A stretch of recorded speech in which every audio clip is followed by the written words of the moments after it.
بسم الله الرحمن الرحيم. السادة المشاهدين الكرام، جمهور الفروسية ومحبي الخير متابعينا من كل مكان، أهلا بحضراتكم ولقاء جديد في برنامجنا الخير هورسز.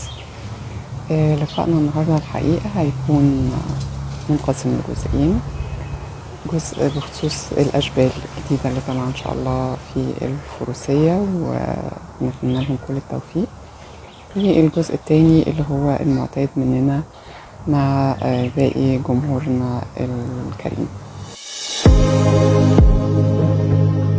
هنبدأ مع حضراتكم في الجزء ده بأخبار أشبال الفروسية وأبطال المستقبل بإذن الله. الفترة اللي فاتت الاتحاد المصري للفروسية قرر أن يكون بجانب الفريق المصري المنتخب المصري للفروسية للكبار يكون في فريق ناشئين للفروسية.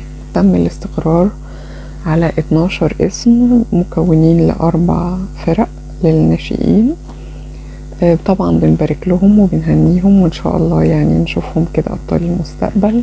الفريق الأول مكون من هيا البرعي، يوسف عصر، سيف ياسر.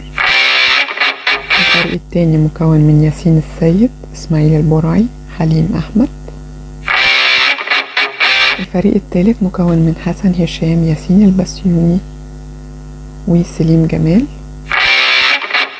الفريق الرابع مكون من جودي أشرف، سيرين عصر وياسين خليفة.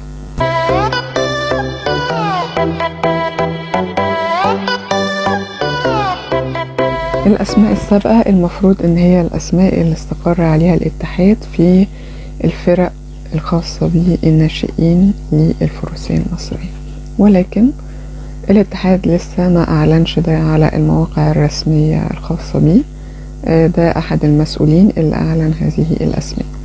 ال12 اسم السابقين دول اللي هو تم اختيارهم كانوا تم اختيارهم من أصل 29 اسم.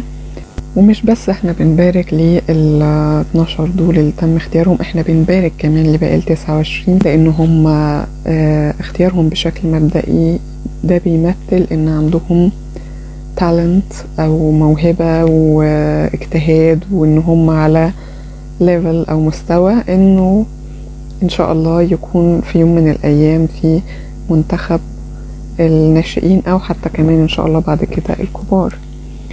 فنجتهد، اذا مش المرة دي تم اختيارنا بإذن الله يتم اختيارنا مرة تانية، وهنقول اسمائهم ونبارك لهم على اختيارهم بشكل مبدئي برضو. محمد ياسر عصر، وسليم احمد جعفر، وعمر سليمان حسين، حبيب عمرو البربري، سليم نادر عبد العاطي، حسن محمد، ملك اسماعيل شاكر، ياسين كريم صلاح، عبد الرحمن محمد، طلعت إيهاب ماضي، إبراهيم الشواربي، آدم تامر حمودة، ياسين رامي عبد الغفور، محمد شريف رمضان، ياسين محمد الشواربي، ياسين القصراوي، أدهم محمد العزوني، يوسف مصطفى، ويوسف فهمي، وياسين يوسف جلال.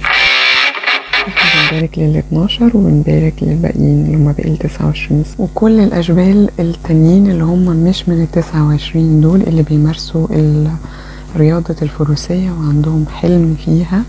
فبنقول لهم ان هم يجتهدوا وان هم ان شاء الله في يوم من الأيام هيكون عندهم برضو الحلم ده ممكن يتحقق لو هم حابين ان هم يمثلوا بلدهم، وان شاء الله يكونوا معانا في المستقبل القريب. ومعنا رسالة مهمة للشباب الصغيرين دول وإن شاء الله أبطال مصر الواعدين في الفروسية من المدير الفني ومدرب المنتخب المصري للفروسية سابقا كابتن سمير عبد الفتاح.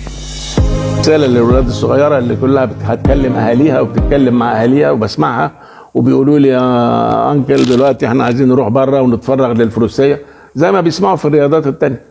أنا بقول لأي واحد منهم قبل ما تفكر إنك تتفرغ تماما للفروسية خد لك شهادة محترمة تبقى في جيبك. إحنا بلد بتاعت شهادات في الآخر، عشان لما يروح يتقدم لحماه ويطلب بنته أبوه وأمه يبقوا مفتخرين بيه، لأن لو كسب والله الجران بري بتاع مش عارف إيه، لو كسب الجولد ميدل وجاهل في الآخر it's gonna be a black spot in his career. احنا شوف بيهاجموا مين على انه معهوش شهاده ايه وما خدش ايه وهربان من ايه، فعايزين نبعد عن الخروم دي. يعني I don't need to repeat الحاجات اللي بتتقال، لكن ربنا يعيننا.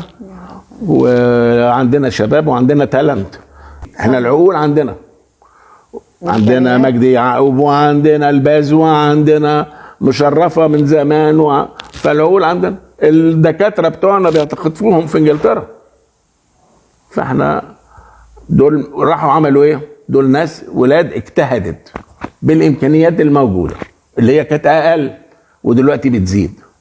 فشدوا حيلكم يا شباب مصر، ولا تستنوا حاجه من ان الحكومه تعملها لكم، نصيحه مني، وتوكلوا على الله وسبورت يور كانتري ونفوض امرنا الى الله. ان شاء الله.